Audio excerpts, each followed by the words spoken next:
opposite of prejudice. And the reverse of racism. It's unity. I'm Melanie. And I'm Julio. This week in the Mix is at West Orange High School in New Jersey, where we're helping to celebrate Unity Day. Right now we're hanging out with our friends, Hervey, Magda, and Arthi. And Yaney, Luzakello, and Julie. On today's show, we're going to see what happened with Andrea when she went to visit Lizette Melendez. And we're going to hear from some young recovering alcoholics. Plus, check out what happened here earlier today. So, stick around, don't touch that dial, 'cause In the Mix is coming straight at you.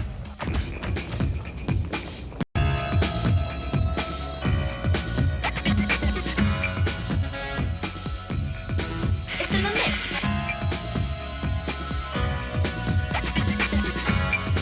It's in the mix, in the mix.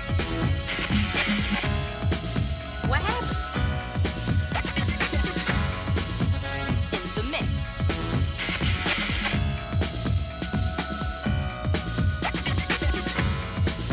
What happened?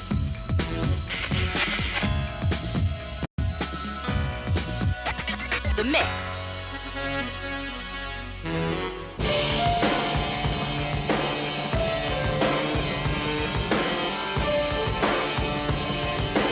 We've been hearing a lot about how the world is becoming a kind of global village. Countries are opening up their borders. People are traveling, immigrating and emigrating, and mixing with each other more than ever before. Because of new forms of communication and increased travel, people are going to be interacting more than ever. We think because of West Orange's diversity, it's way ahead of its time.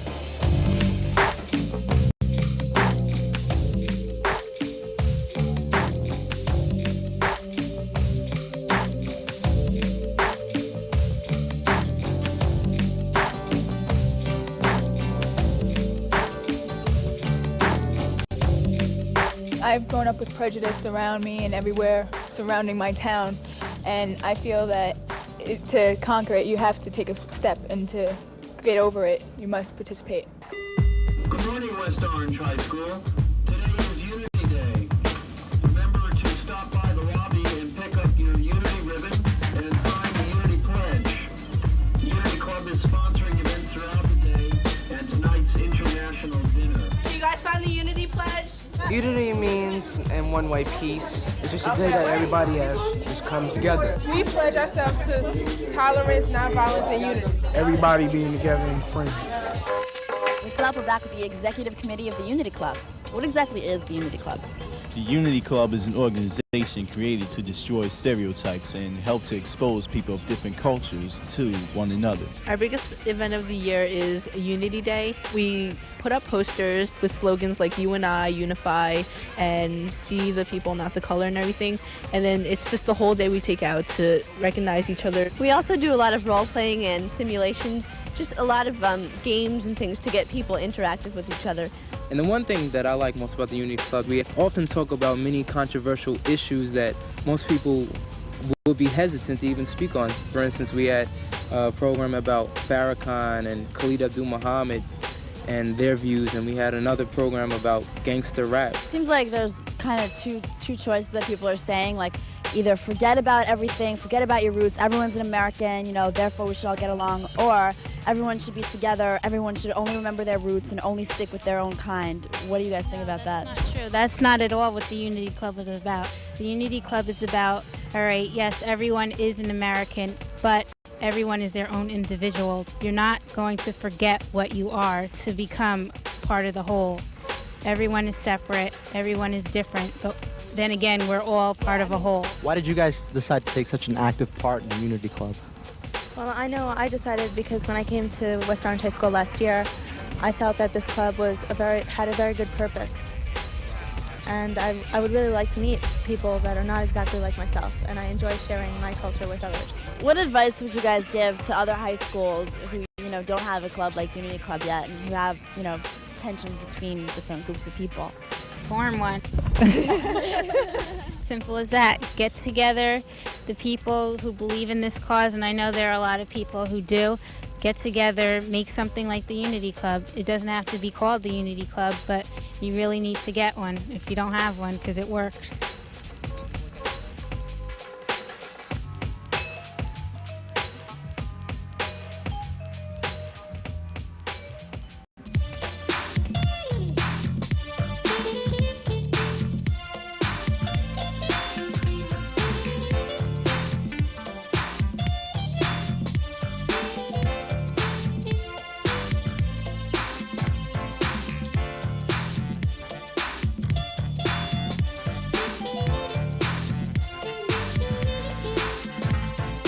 Everyone else in America uses their national dandy first. Italian Americans, Chinese Americans, Arab Americans. So in that sense, in terms of tradition, you put African American first. But I think one thing that's fantastic about America is that it is very much a country that is the product of all these different people coming together. Because the only real Americans are the Native Americans. So everyone else is a hyphen.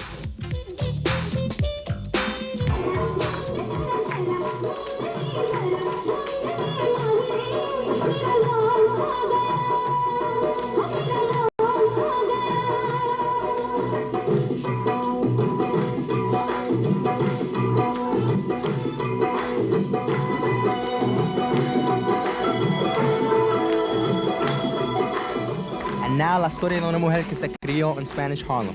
Which means now we have a story about a woman who grew up in Spanish Harlem, Lizette Melendez.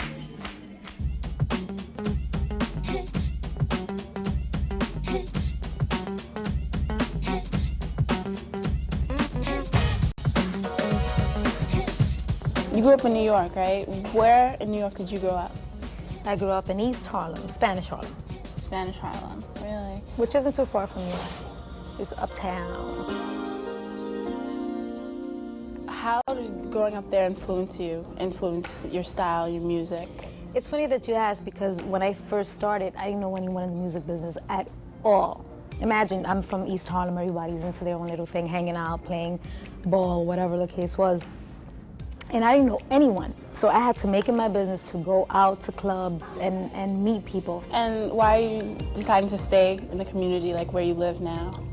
Because that's reality. I want to keep my feet on the ground. I don't want to go from East Harlem to like Beverly Hills, you know. I'm not like that. You know, I like to keep it real. The title of my album is True to Life because everything I do is believable and it's true to me. I don't like to do something that I don't believe in. You view yourself as a positive product of East Harlem. What exactly would that be? I followed what I believed in. And that's what I want people to know in the neighborhood, that if you want to do something and you put your head to it, you can definitely do it. If anything, you have to be determined, you have to be strong-minded also, and keep going, and don't let anyone tell you different. If you feel it in your heart, you have to do it. K7 is Hispanic, Fat Joe is Hispanic, I'm Hispanic, obviously, and Rosie Perez directed the video. See, we're supporting each other because there aren't too many Hispanics that are really making it out there. How do you think the industry's treated you? Sometimes, you know, people don't give you the chance that you deserve. I've had doors slammed in my face, and they still do slam in my face, but it doesn't mean I'm gonna quit, and I won't ever quit. I think the more they slam, the more it makes me want to keep going. What kept you going? I mean, because, I mean, it must be so hard. That's a good one. There were a few times that I just said, I don't want to do this anymore because a lot of people are just slamming doors. In the beginning, it was just like no one was accepting me for who I was, and that's who I am. It's hard. It's hard to keep a positive attitude when you have a lot of negative things happening around you. And like I said, you have to be ambitious. That's one of the things you have to be. You have to be strong and you have to be determined. 3 things. What type of album was your first album compared to, how did it differ between the first one in '91 and the one that was released? The first album was dance freestyle, and the whole entire album was dance freestyle. And this time around is more, there's more of a variety in there. You have hip hop, you have a ballad, you have dance music, you have fun songs. It's a combination of everything. Did you find it hard to break away from it? In the beginning, it was scary because I said, wow, I'm labeled and people are gonna think this is all I'm gonna do, and they just know I'm gonna release another album full of dance freestyle. And no, it wasn't like that. I don't wanna be predictable. Why did you take off a few years before doing your next album? Why didn't you do another album right after? I took like a year and a half. We didn't know what direction we wanted to go in when it came to do tracks and songs. We didn't know exactly what we wanted to do, so we experimented with different things, and we all decided that we should just have a variety of everything in there. What was the personal change between your last album to this album? I've changed because, and in the sense that now I'm more aggressive, I'm more focused now this time around than what I was 2 years ago. You know, and I've learned that you have to do things for yourself and you can't let anyone do anything for you. I mean, you have to be very, very aggressive and you have to know what you want. And that's one thing I do know now. I know what I want and I know where I want to go. Hey, yo, this is Greg and ICE, and the place to be. Lizette Melendez doing it up great, you know. What exactly is success for you? Where is the point where you know, yes, I've done all that I went out to do, and I've got this, and now I can move on to something else? Well, I'm expanding my horizons, first of all. What I want to do, I want to get into acting. I love the camera. I want to get into acting, and I would love to become a household name, but music's first.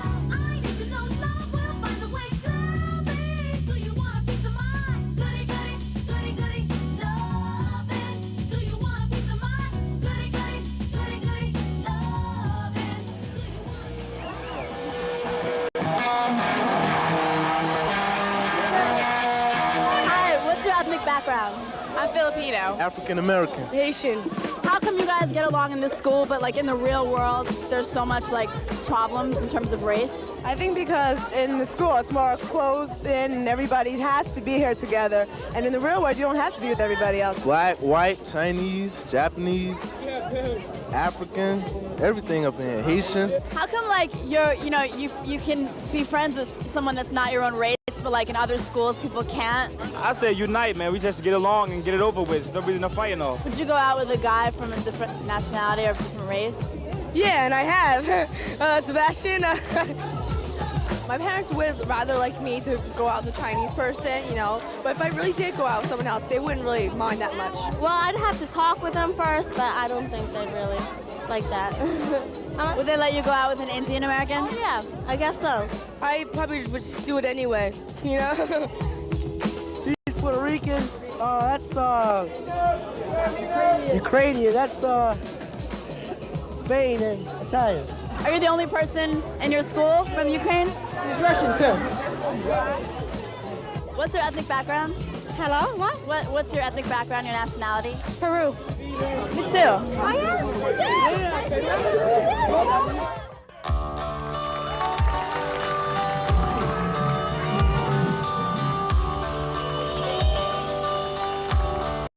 It's nice to be celebrating our differences, but when you first come to this country, it's not that easy to assimilate.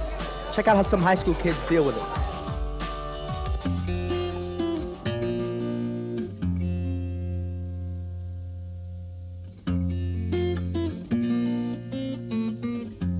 The first day that I came in school, I feel really, really scared. Scared because a lot of reasons, right? Because first of all, I didn't speak English at all. And I didn't know anybody from the school, from the country. So you feel like, what I'm gonna do when I start, the first day I came to school, what I'm gonna do? You got no friends, you got nobody in the school. So you got like kind of scared. Everybody everybody looking at you like, you know, I don't know, strange thing like that. So it's very hard, you know, the first time it's very hard. Even though I have somebody that was showing me around, I didn't know the person. She spoke my language, but like I didn't really know her, so I don't know. I was very scared.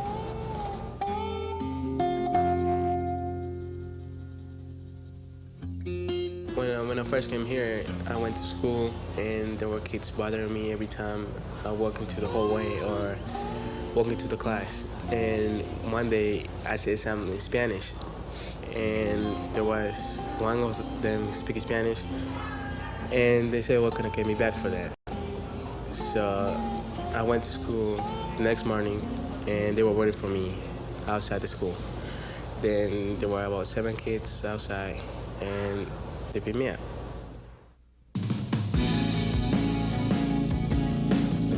The kind of food they eat, preserved food, like in cans. And in my country we used to get fresh food, but here is like, I don't know how to say it. All in cans. Nothing is fresh. It's everything in cans. The first day I tasted the food, I feel my stomach all messed up and I start throwing up. People say, this is my country, I'm American. I don't think that's right because everybody came from different countries. I have two cultures. One from Peru and one from America, but I'm not American. Because I have blood from Peru, and I was born there. If they live in here, they're American, whatever. American, Ethiopian, American, Hispanic, you know. No one is American. Everybody's a human being, you know what I'm saying?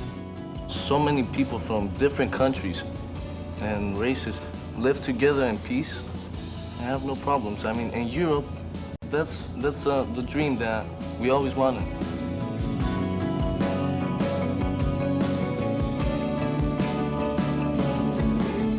Whether you're new in this country or just new in town, you feel the pressure to be accepted, to fit in. At one point or another, we all feel that pressure. Eddie has a story about how far this pressure takes some people. Check it out. What's up? This is Eddie in Mount Kisco, New York. Today, we're gonna get straight with some recovering alcoholics who found the wrong message in the bottle. The first time I got drunk, I mean, it was just like heaven. I could do what I wanted, I could say what I wanted, and everybody liked me, and if they didn't, I didn't care. I felt like I needed some kind of social group to fit into, basically. And I mean, if you drink, I mean, friends just come out of the woodwork. I figured if I couldn't play sports and, you know, be Mr. Popularity, I'd be Mr. Bad Guy, you know? So I kind of did everything I shouldn't have done to kind of like make a name for myself. We thought we were social drinking, but in actuality, we were drinking as much as possible. And we spent most of our day focusing around getting the beer or alcohol. These kids know what it's like to be the life of the party. And as recovering alcoholics and addicts, they know what it's like when the party's over. But at what point did their social drinking become problem drinking? I knew I had a problem when I was getting drunk every night, when you'd have to like tie on a bus before you even went to a party to be comfortable. Getting high and getting drunk was more important than friends and family and anything else. I would wake up in the morning, I'd be somewhere, and I wouldn't remember a thing I did. And I'd have to call people to find out what I did. And most of the time, 9 times out of 10, I didn't like it. I don't understand why someone would drink themselves into a problem, or is it like, are you conscious of a problem, or? No, I don't believe that. They don't know that it's happening. It happens. It just happens. It's not done on purpose. No one plans on becoming an alcoholic. I had switched schools, and I just didn't know where I was at, and it was scary and confusing, and so to get rid of those feelings, it turned to alcohol. I drank and did drugs to cover up problems that I didn't want to deal with.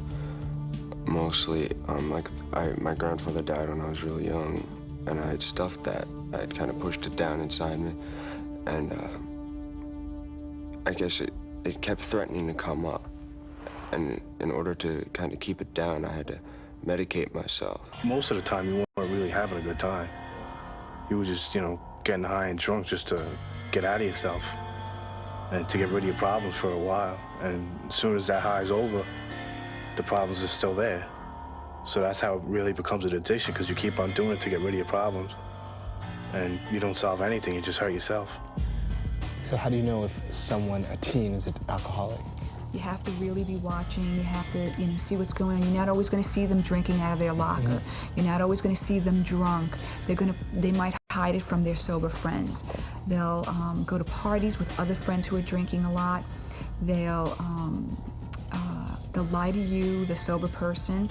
They'll start getting in trouble. You may not see them in school as much. What would you tell teenagers out there if they knew someone who had a problem? Today, I think it's tough for kids to say, hey, you have a problem, You're going to go to them and they're going to say, oh, come on. Yeah. You don't know what you're talking about. You're paranoid. You're just a goody two-shoes, something like that.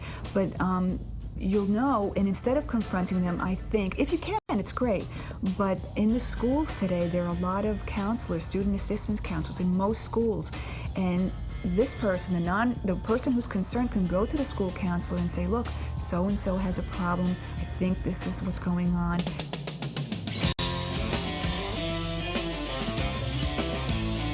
No matter how the subject comes up, be prepared for the drinker to meet you with denial. They have to kind of realize it for themselves. Like, people told me I had a problem for about 2 out of the 3 years that I was using, and I didn't listen to them. it makes a big difference if you have somebody telling you that's, you know, already been through it all. It's already been there, and it has pulled away and actually made an improvement in their life. I think the actions did more affecting me than, you know, the words. And my best friend said they couldn't handle it anymore and left me. And that was a big slap in the face for me. That was kind of part of my turnaround. To help head off alcoholism before it gets started, some schools like Byram Hills High School in Armonk, New York, have peer instructor programs. In health class, it's seniors, not teachers, who try to get through to underclassmen. We all have friends who do this, who go out and drink from Friday afternoon through Sunday, just go on a continuous drinking binge throughout the whole weekend. That's when the serious problems start. It's good coming from us because we were in their shoes 2 years ago, and we can also be their friends. So if they're having a problem dealing with peer pressure, we're there to help them. At the beginning of the program, all 9 of us took an oath not to drink, not to take drugs. And we feel that's very important because it really is hypocritical if we're up there on a Monday or Tuesday during school, and then Friday and Saturday night we're all going out and getting stoned. So let's say someone comes up to you and says, I know someone or I have a drinking problem. What do you tell them? First, I guess we try to get the feelings and get to know them, and then try to guide them to someone else who can help them in the next stage. If someone comes in for treatment, what does that consist of? Some programs are, like the program that I work in, is 3 days a week, and that consists of group therapy, individual. They have lecture series. It doesn't all have to do with drinking. It just has to do with finding yourself and looking at, you know, why you do the things you do. It's helped me a lot. I mean, aside from like the drugs and alcohol, it's just helped me become a better person. I mean, get like clear-minded, you know, realize certain goals, just realize what was up. How do you know if you have a problem? Well, chances are, if you're asking yourself that question, that you might. So check yourself. Get help if you need it. So if you have a problem with alcohol or you know someone who does, this is how you can get help. Call 1-800-662-HELP. It's a toll-free hotline. It's 1-800-662-HELP. Remember, all the calls are confidential.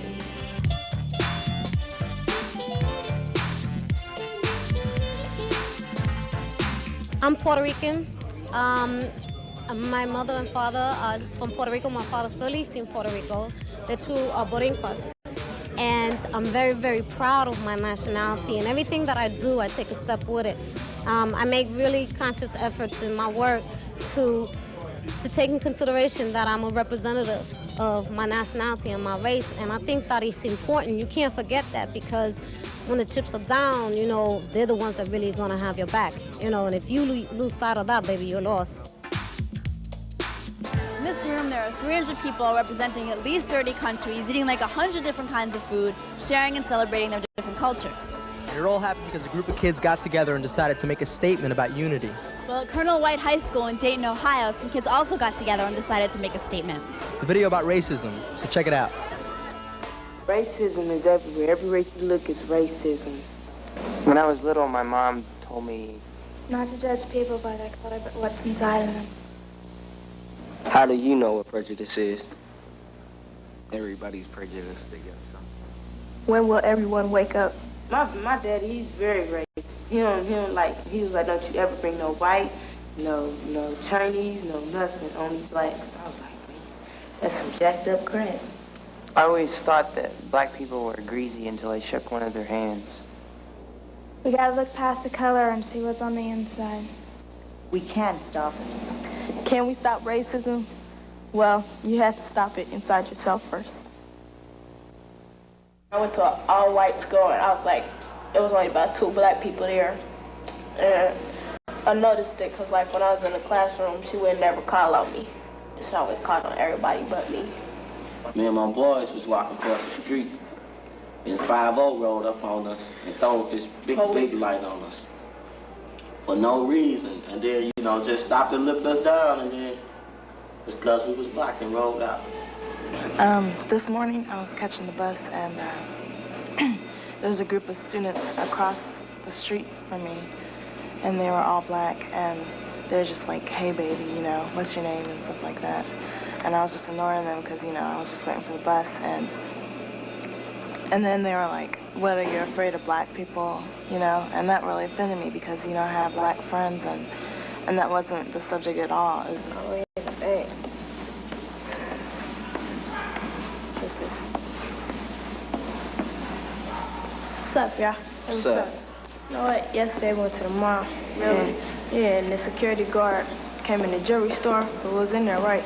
He came in there talking about if you're not gonna buy nothing, you can't be in here. So, man, we went to another store and the same security guard was following us. He followed us into that store talking about, are you gonna buy something? Was he black or white? It was white. Just cause I got a starter coat, you know, my friends, they kind of look at us like, and they say we just want to be, you know, we're wannabes just cause we got it, just cause we stand behind our favorite team or our favorite, one of our favorite players. They think that we want to be like them or we want to be black or something like that just because we wear a coat or just cause we're fans. I don't remember my first time, but I remember one time when I was working at a job, and well, they had trained me to do a certain job, and I had done it right, and it wasn't. They said they couldn't believe I had done it by myself, and it happened to be a white person that said it.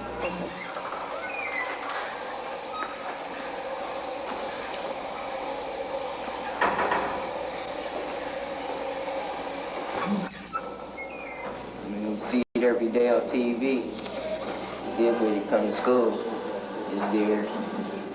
Go to the mall, it's racism there. Basically everywhere you go.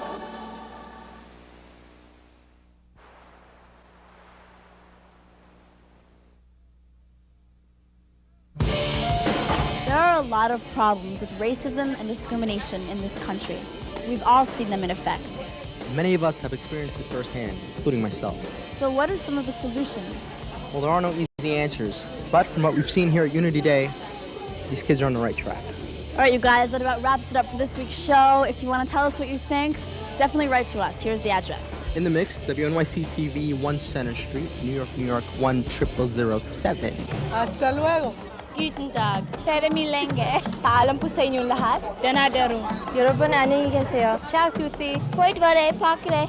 再见. Ao chờ. Xin chào các bạn Việt Nam. Adios. Later.